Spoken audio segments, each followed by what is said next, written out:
A más de un año del anuncio, el silencio es absoluto y no se ha hablado más del tema, como en otros similares descubrimientos que podrían cambiar el concepto de nuestras creencias y de la propia historia de nuestro pasado, de enclaves de nuestro planeta que aún ignoramos y de los cuales algunos pretenden seguir ocultándolos, como es el caso del cual nos ocuparemos nuevamente hoy. El descubrimiento de las montañas más altas del planeta, bajo nuestros pies, en las profundidades de la Tierra, el límite de los 660 kilómetros. Esto es Contacto con la Ciencia, programa de divulgación.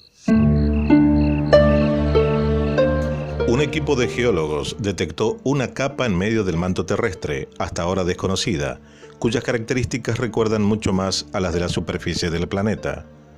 A pesar de que el evento que les brindó esa información sucedió hace 26 años, recién fue dado a conocer el año pasado, oportunidad que nos brindó a aquellos que hemos hablado en algún momento sobre la teoría de la Tierra hueca y los mundos subterráneos, de volver a tocar el tema, y las experiencias de aquellos que se aventuraron entrando en lugares determinados, algunos de los cuales volvieron a salir y otros se perdieron para siempre. Durante años hemos hablado de ellos en radio y hoy con esta noticia nos confirmó la existencia de otra geografía y otro mundo a los que los científicos llamaron el límite de los 660 kilómetros. A pesar de un año de haberse anunciado, hoy esto se duerme en el olvido. ¿Qué pasó en el medio? Nadie lo sabe ni contesta, pero nosotros abordaremos el tema de lo que se descubrió y de las teorías que siempre nos dijeron que hay otro mundo dentro del nuestro, el mundo subterráneo. Lo que aprendemos en la escuela es que la Tierra está dividida en 3 capas, que son la corteza, el manto y el núcleo interno y externo. Un esquema básico y acertado, pero sin embargo, deja fuera otras capas más sutiles que los científicos están empezando ahora a identificar en el interior profundo de nuestro planeta. Un buen ejemplo fue el estudio publicado en 2019 en la revista Science, en el que los geofísicos Jessica Irving y Wenbo Bu de la Universidad de Princeton, en colaboración con Sidaoni del Instituto de Geodesia y Geofísica de China, lograron utilizar las ondas sísmicas de un gran terremoto en Bolivia para localizar a 660 kilómetros de profundidad una nueva capa que les ha dejado boquiabiertos, no solo a ellos, sino al mundo entero. Una cadena montañosa muy similar a las que hay en la superficie. La nueva capa se encuentra además justo en el límite que separa el manto superior del inferior. Hasta ahora, y a falta de un nombre mejor, los científicos simplemente lo han llamado el límite de los 660 kilómetros. Para poder observar lo que sucede a tanta profundidad, los investigadores utilizaron las ondas más potentes que existen en nuestro planeta, las ondas sísmicas que generan los terremotos masivos. En palabras de Jessica Irving, si quieres sacudir todo el planeta, necesitas un terremoto grande y profundo. La energía generada por un terremoto aumenta 30 veces por escalón que subimos en la escala de Richter. Y los terremotos más profundos, continúa diciendo Irving, en lugar de desperdiciar toda esa energía en la corteza, pueden hacer que todo el manto siga funcionando. Según la investigadora, la mejor información se obtiene de los terremotos de magnitud 7 o superior, ya que las ondas de choque que lanzan en todas direcciones pueden incluso atravesar el núcleo terrestre y llegar hasta el otro lado del planeta.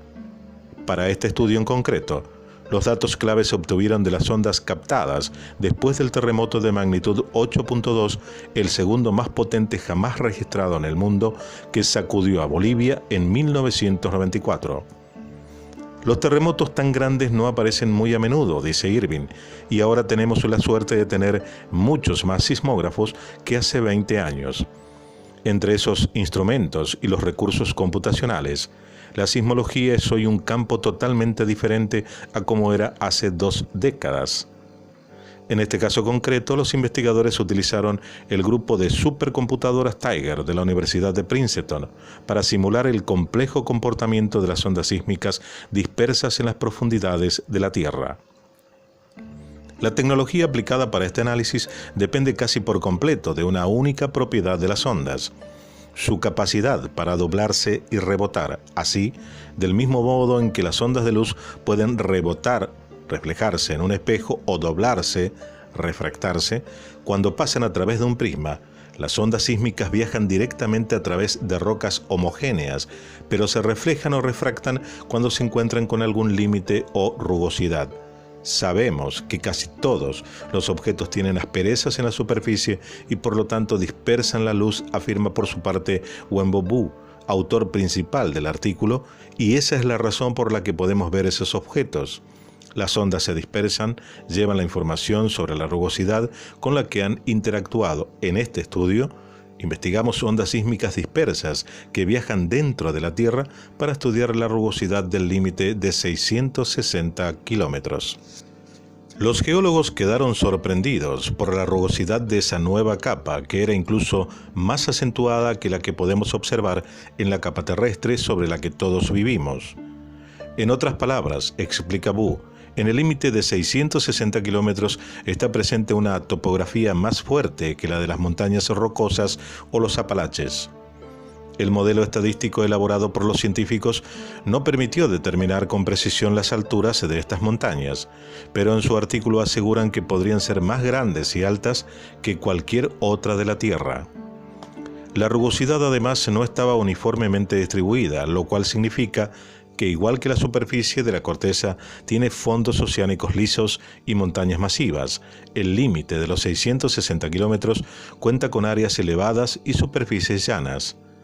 Para comparar, los investigadores también examinaron una capa a 410 kilómetros de profundidad en la parte superior de la zona de transición del manto medio, pero no encontraron nada parecido. En otras palabras, el equipo de Bu ha descubierto que las capas profundas de la Tierra son igual de complejas y variables de las que observamos en la superficie. Por eso, la presencia de esas rugosidades a 660 kilómetros de profundidad tiene importantes implicaciones para comprender cómo funciona el planeta en que vivimos. Esta nueva capa divide el manto, que constituye cerca del 84% del volumen de la Tierra, en sus secciones superior e inferior. Durante años, los geólogos habían estado debatiendo sobre la existencia o no de ese límite.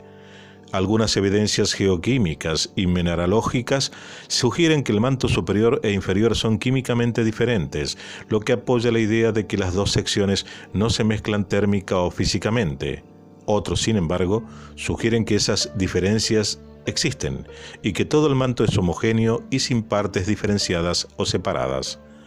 Nuestros hallazgos, asegura Bu, proporcionan datos efecto, sugieren que los defensores de esas dos ideas contrapuestas podrían estar parcialmente en lo cierto, de forma que las áreas más suaves del límite de 660 kilómetros podrían deberse a una mezcla más completa, mientras que las áreas montañosas y más escarpadas podrían haberse formado en los lugares en los que el manto superior e inferior no consiguen mezclarse tan bien. Pero, ¿qué podría causar diferentes químicas tan significativas en el manto? La respuesta más plausible es que esas diferencias proceden de la introducción de rocas que antes pertenecían a la corteza y que ahora descansan tranquilamente en las profundidades de la Tierra. Los científicos se han preguntado durante mucho tiempo por el destino de las losas del lecho marino que son empujadas hacia el manto en las zonas de subducción, algo que sucede en todo el Océano Pacífico y en otras partes del mundo. Bu e Irving sugieren que los restos de estas losas ahora pueden estar justo por encima o justo por debajo del límite de los 660 kilómetros. Lo que resulta emocionante de estos resultados, concluye Irving, es que nos brindan nueva información para comprender el destino de las antiguas placas tectónicas que han descendido al manto y donde el material del manto antiguo aún podría residir. La sismología se hace cada vez más emocionante cuando nos permite comprender mejor el interior del planeta Tierra, tanto en el espacio como en el tiempo, concluye Irving. ¿Qué base hay para decir que la Tierra es maciza? Existe una evidente desproporción entre sus dimensiones y su peso, datos bien conocidos que hace absurdo creer tal cosa. Y si observamos a nuestro alrededor, vemos que en el mundo todo es hueco. Los tallos de las plantas, los huesos, los cabellos. La ignorancia humana de lo que hay bajo nuestros pies es casi total, porque ahora, con este descubrimiento, confirma una vez más un mundo muy parecido al que tenemos sobre la superficie. Solo se ha logrado llegar hasta determinada profundidad, como por ejemplo el Kola Super Deep Borehole, el SG-3, el agujero artificial más profundo de la Tierra y el punto más hondo excavado por el hombre de 12,2 kilómetros de profundidad. Y aún así, apenas arañamos la superficie, pero ¿qué hay más abajo? La ciencia nos ha venido diciendo que bajo la delgada corteza terrestre hay un núcleo gigantesco en estado de fusión, el magma, y hemos aceptado sin dudarlo que océanos y continentes y seres vivos de toda clase están asentados desde la creación sobre ese gigantesco infierno en que reinan las elevadísimas temperaturas del Sol o de las estrellas. ¿Se le ha ocurrido a alguien plantear por dónde respira ese descomunal brasero? Hace algunas décadas, la prensa había publicado una noticia sensacional. Decía: al fin se han logrado datos ciertos sobre la estructura de la corteza del planeta, gracias a los ecos de las ondas sonoras, merced al empleo de tomógrafos sísmicos similares a los escáneres, que analizan por procesos informáticos los datos proporcionados por centenares de sismógrafos que pueden detectar cualquier movimiento interior. Y los científicos se han quedado perplejos ante los primeros resultados. En el curso de una asamblea de la Unión Geofísica Americana, se había presentado un informe en el que aparecía un modelo nuevo del interior de la Tierra, con profundos valles y altas montañas, que constituyen en su conjunto un paisaje muy accidentado y variado, quedando con ello ya descartada la presentación tradicional de capas concéntricas y prácticamente uniformes. Eso decía el informe hace décadas, anticipándose de lo descubierto ahora. Mucho tardamos en admitir que la Tierra es redonda, mucho también en admitir que gira alrededor del Sol y no está en torno a ella. ¿Hasta cuándo seguirán sin admitir que también es hueca? Si observamos la ley de gravitación universal, vemos que todos los astros giran, los unos alrededor de los otros. La Luna gira en torno a la Tierra, como ésta lo hace respecto a dicho astro central, pero además, nuestro planeta gira sobre sí mismo alrededor ¿de qué? ¿A cuánto se nos ha ocurrido pensar desde los días de la escuela en torno a qué gira la Tierra? Para que la ley de gravitación se cumpla desde el primer eslabón, tiene que hacerlo en torno a otro cuerpo, es decir, que cada partícula que integra su masa sería un diminuto planeta, que giraría alrededor de otro Sol. ¿Qué Sol? Un pequeño Sol central, núcleo de su formación primitiva, que luciría en el centro de su inmensa cavidad. El doctor inglés Edmund Halley, astrónomo real de Inglaterra, descubridor del cometa que lleva su nombre, dedujo ya que el planeta era hueco. Leonhard Euler, un genio alemán, que fue uno de los más grandes matemáticos que han existido, físico, químico, geólogo, naturalista, médico, historiador, también creyó en la Tierra hueca, habitada en su interior. Igualmente admitió esta teoría el físico y matemático británico John Leslie, inventor del termómetro diferencial y de un procedimiento para la obtención del hielo artificial. Clives Simes, estadounidense, fue un apasionado de esta idea y se comprometió a demostrar su realidad si el mundo le ayudaba en su empresa, cosa que naturalmente no pasó. Murió convencido. Fue posteriormente apoyada la teoría por William Reed en su libro Phantom of the Poles en 1906 y Marshall B. Gardner en Journey to the Here Interior or Have the Pole Really Been Discovered en 1920, entre otros. Se ha hablado de las aberturas polares, de las cuales se han obtenido imágenes, convirtiéndolo también en un tema conspirativo, como en otros casos, a los cuales los exploradores que creyeron haber alcanzado los polos geográficos solo habrían llegado a los bordes de esas aberturas, a los polos magnéticos, engañados por la brújula que se vuelve loca en esos parajes.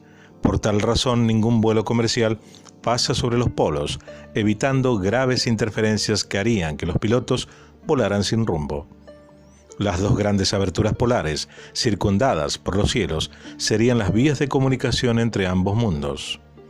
Pero habría otras.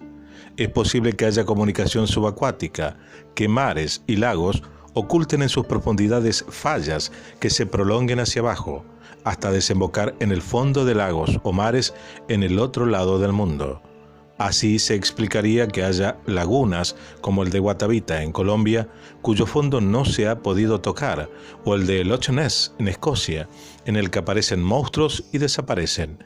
Con esto podría explicarse los fenómenos del Triángulo de las Bermudas o del Diablo, donde siguen desapareciendo barcos y aviones sin dejar rastro alguno.